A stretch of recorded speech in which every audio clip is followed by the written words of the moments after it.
여러분 안녕하세요. 자, 오늘도 수입 마케팅 업무 처리 절차에 대해서 계속 알아보도록 하겠습니다. 자, 우리가 수입 마케팅을 해서 돈을 벌고자 한다면 어떤 일을 어떤 절차에 따라서 어떻게 해야 되느냐. 이걸 정확하게 기억하시고 그렇게 업무를 처리하시는 게 중요하다라고 말씀을 드렸어요. 그렇죠? 자, 오늘은 그래서 국내 시장 조사에 대해서 알아보도록 하겠습니다. 자, 먼저, 수입 마케팅 업무 처리할 때 첫 번째 중요한 게 뭐라고 그랬죠? 아이템 선정. 이게 이제 먹을거리잖아요. 그죠? 먹을거리. 그래서, 예, 돈이 벌릴 만한 좋은 아이템, 경쟁력이 있는 아이템을 선정하는 게 중요하다. 첫 번째 그거예요. 근데 두 번째는 수입 요건 및 요건 및 예, 관세율 확인하는 게 중요하다 그랬고요. 그다음 세 번째는 수익 모델을 정하는 게 중요하다. 그래서 내가 직수입을 할 건지 아니면 수입 오파상 역할을 할 건지. 그래서 직수입한다는 거는 내가 내 책임으로 내 자금을 가지고 수입을 해서 마진을 목적으로 하는 거. 유통시켜서 판매까지요. 유통해서 판매까지. 마진을 목적으로. 수입 오파상이라는 거는요. 외국에 있는 제품을 국내 업체한테 소개만 해주고 거래 알선만 해주고 커미션을 목적으로 한다. 그랬어요. 그죠? 이때 커미션은 대략 한 5% 정도 플러스 마이너스 뭐 1% 플러스 마이너스 1, 2%. 그 다음에 이제 직수입 같으면 대략 30% 이상은 돼야 된다라고 말씀을 드렸어요. 자, 오늘은 네 번째 국내 시장 조사예요. 그래서 오늘 국내 시장 조사에 대해서만 말씀을 드리고 그 다음에 유통망을 확보하는 거는 다음 시간에서 말씀드리도록 하고요. 자, 시장 조사다 그러면 수입 상품의 확실한 국내 판매를 위해서 국내 시장 동향에 대한 조사 및 유통망 확보를 위한 그러한 활동을 얘기하는 거죠. 자, 그래서 먼저 국내 시장을 조사할 때요. 중요한 내용이 뭐냐? 어떠한 항목에서 조사를 해야 되느냐? 첫 번째는 이거 순서는 의미가 없어요. 경쟁업체들을 분석해 본다. 그 다음에 두 번째는 제품 동향을 파악한다. 세 번째는 유통 구조를 확인한다. 네 번째는 시장 규모, 시장이 얼마나 성숙되어 있느냐. 그 다음에 유통 단계별 가격 구조, 그 다음에 수익 관리 제도를 확인한다.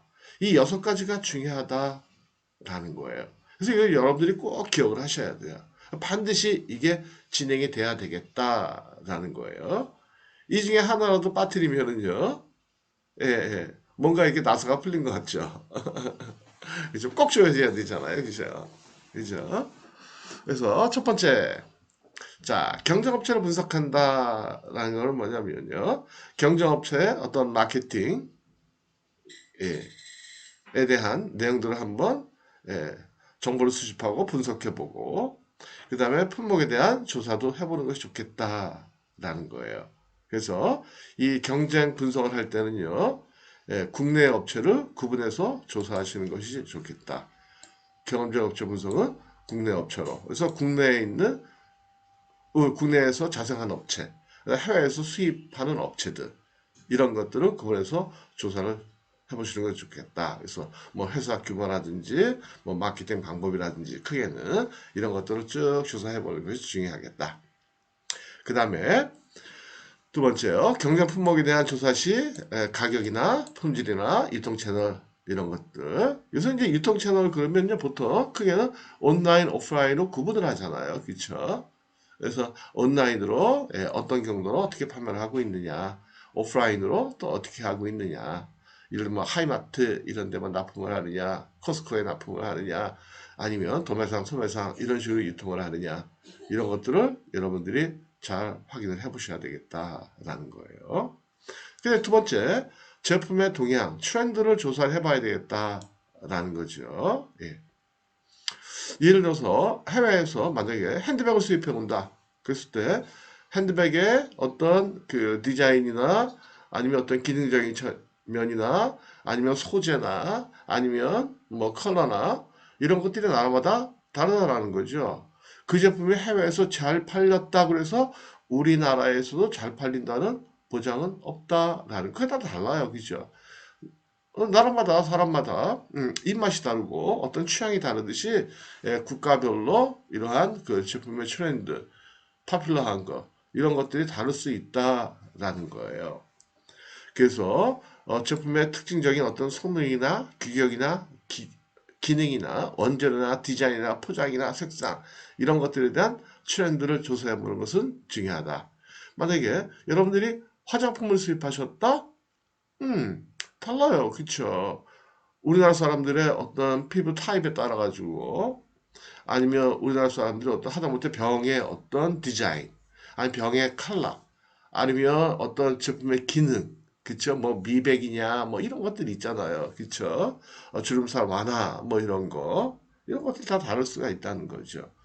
그다음에 화장품 자체도 뭐 여러 가지가 있으니까 뭐 기초 화장품이냐 색조 화장품이냐 그쵸? 만약에 기초다 그러면 그 중에서도 뭐 로션이나 뭐 이런 것들 뭐 스킨이나 아니면 뭐 아이크림이나 아니면 그냥 크림이나 뭐 아니면 뭐 여러 가지 있잖아요. 선블락 뭐 이런 것도 있고 예. 다 다르다. 비비크림 뭐 이런 거 다 다를 수 있다라는 거죠. 그래서 그런 것들을 잘 보셔야 되겠다라는 거예요. 그 보니까 베트남 같은 경우에는요. 기초 화장을 잘 안 하더라고요. 우리나라 같으면 보통 이제 화장을 할 때, 여성분들이 화장을 할 때 기초 화장은 이건 기본이잖아요. 그죠? 굉장히 중요하게 생각하시잖아요. 그래서 뭐 로션, 아이크림, 크림 뭐 이런 거 쭉 바르잖아요. 그죠? 근데 베트남 이렇게 전시회 몇 번 나갔었거든요. 화장품 전시회. 나가서 보니까 가서 이제 얘기를 들어봤어요. 현지인들한테. 애들이 에이 그런 거 뭐 하냐고 그냥 비비크림 하나 발라놓고 그냥 끝이다. 뭐 그렇게 얘기하는 사람들도 많더라고요. 그게 뭐 꼭 그런지 모르겠지만 어쨌든 그런 경향이 있더라라는 거예요. 그 다음에 유통구조 이게 굉장히 중요하죠. 그렇죠? 국내에서 제품이 유통되는 구조. 그래서 예를 들어 백화점 유통이냐 유통구조라는 거는 백화점 유통이냐 아니면 TV 홈쇼핑이냐 아니면 뭐 로드샵이냐 아니면 뭐 또 이렇게 저기 홀세일 마켓이냐 뭐 이런 것들 많잖아요. 그죠? 이런 것들 잘 보셔야 된다라는 거예요. 그 다음에 유통 구조별 또 그런 것도 있죠. 그 어떠한 만약에 백화점 유통이다 했을 때 그 백화점에 물품이 들어가는 경로는 다 다를 거예요. 그렇죠?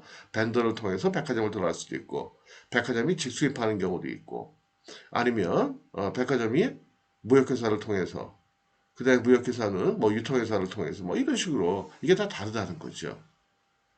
그렇죠? 유통 채널들은 그래서 유통 구조별 유통 채널을 확인하는 것도 중요하다라는 거예요. 이해가 되시겠어요? 이게 굉장히 중요한 얘기인데 예. 예를 들어서 TV 홈쇼핑에서 화장품을 판다 그랬을 때 여러 가지예요. TV 홈쇼핑이 집수입하는 경우도 있고요.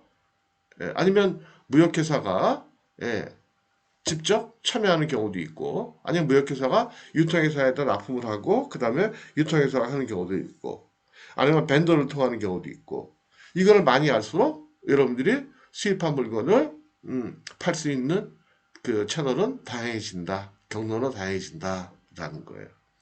이해가 되시겠죠? 그 다음에 시장 규모를 파악하시는 게 중요해요. 전체적인 시장 규모. 보시면 되게 시장이 제대로 좀 이렇게 성숙이 됐는지 시장이 좀 활성화됐는지 알 수 있다는 거죠.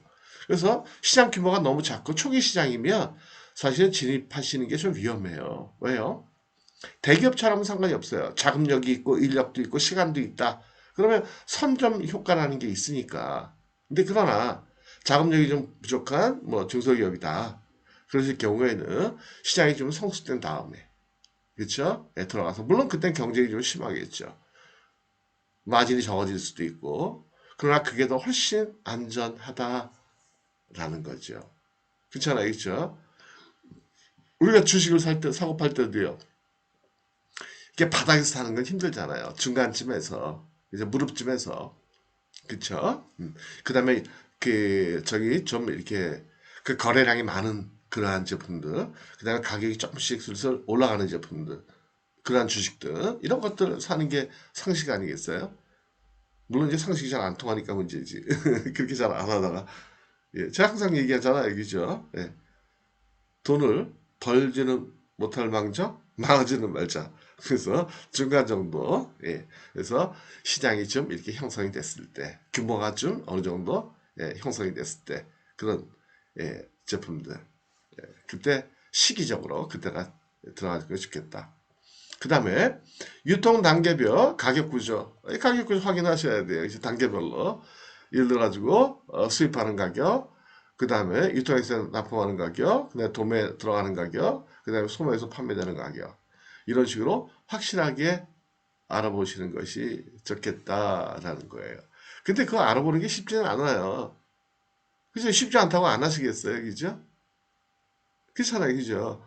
아니, 하다못해 지금 이렇게 동영상 시청하시는 거 이거 쉽지 않아요. 시간 내야 되죠. 그 다음에 또 집중해서 들으셔야 되죠. 쉽지 않다고요. 그렇다고 안 하면 공부 안 하면 그렇잖아요. 그죠? 업무를 하실 때 할 수는 있겠죠. 할 수는 있는데 여기저기 뭔가 허술하겠죠. 여기저기 뭔가 생각지도 않은 실수를 하시겠죠. 사업발치 실수하면 뭐를 때워요? 그 돈으로 때울 수밖에 없는 거예요. 자, 그래서 어쨌든 그래서 최종 소비자에게 제품이 도달할 때까지 거치게 되는 유통 단계별 마진율 및 가격을 조사한다라는 거예요. 그 다음에 이제 수익 관리 제도를 조사하셔야 되는데 우리 이미 배웠어요. 지난 시간에 수입자 요건 및 수입 요령, 그 다음에 관세율을 확인한다. 어떻게 확인한다 그랬죠? 125번으로 전화하신다. 관세청 콜센터로. 예, 그렇게 하시면 될 것 같아요. 그래서 오늘은 간단하게 시장 조사 내용에 대해서 말씀을 드렸고요. 예. 자, 그럼 오늘 여기까지 하고요. 예, 또 오늘도 즐거운 날 되시고요. 마치도록 하겠습니다. 감사합니다. 네.